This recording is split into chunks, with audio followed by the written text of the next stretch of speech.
popularização e a utilização de aplicações com base em inteligência artificial vão com certeza impactar as nossas vidas nos próximos anos.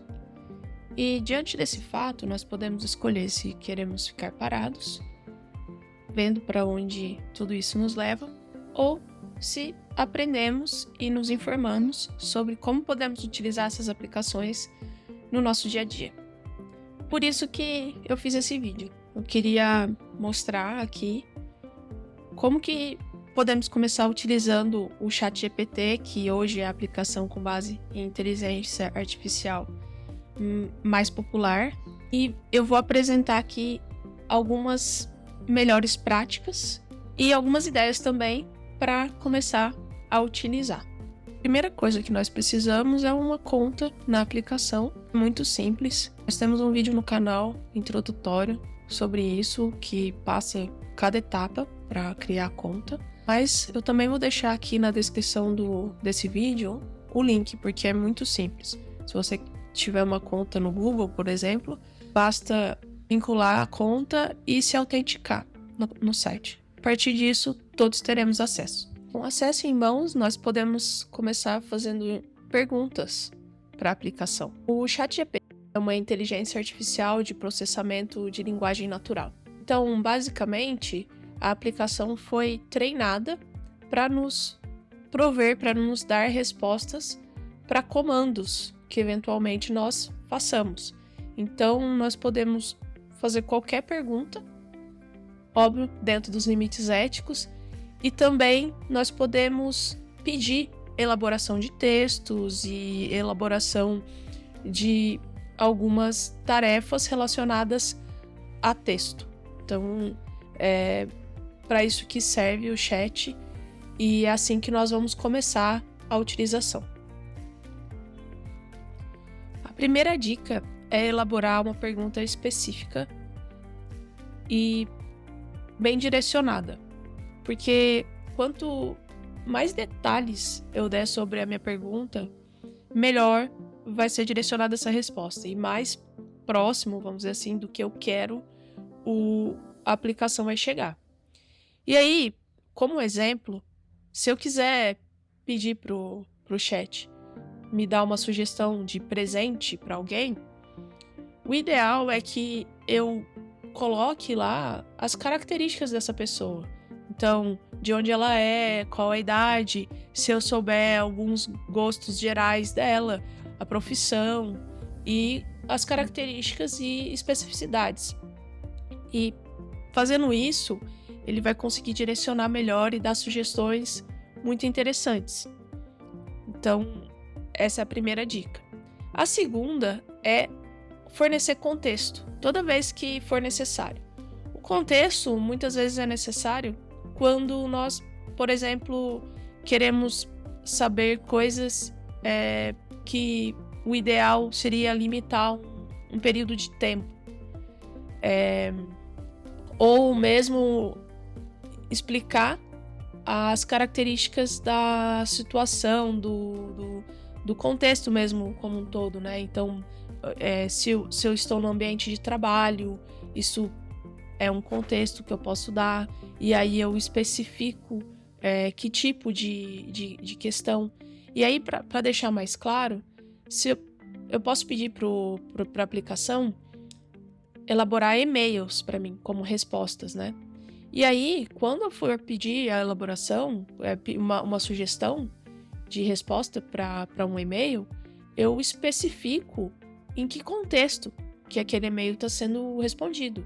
Pode ser num contexto profissional, pode ser num contexto mesmo de amizade, e aí, dessa forma, a resposta vai vir muito direcionada. E outra questão também é limitar tempo.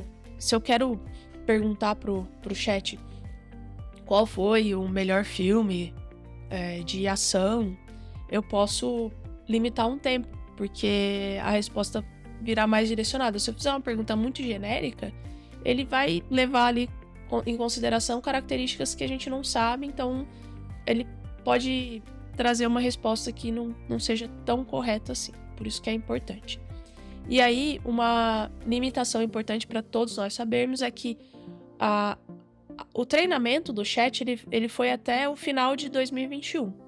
Então, se eu faço perguntas que o contexto atual é importante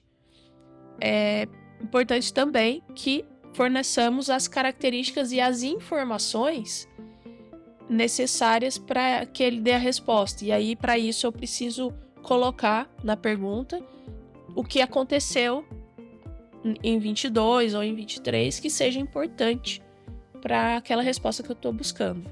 Então, isso é uma limitação e é bem importante todos sabermos.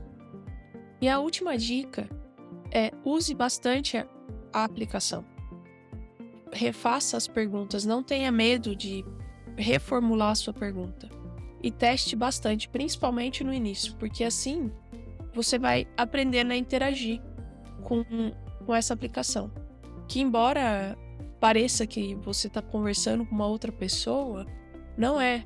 É uma máquina. Então é muito importante fazer esses testes, fazer perguntas de formas diferentes e lembrar que é muito importante validar as perguntas. Então, fazendo esses testes, você também pode ir aprendendo sobre as formas diferentes de obter respostas e também uma parte muito importante, que é as limitações que a ferramenta tem.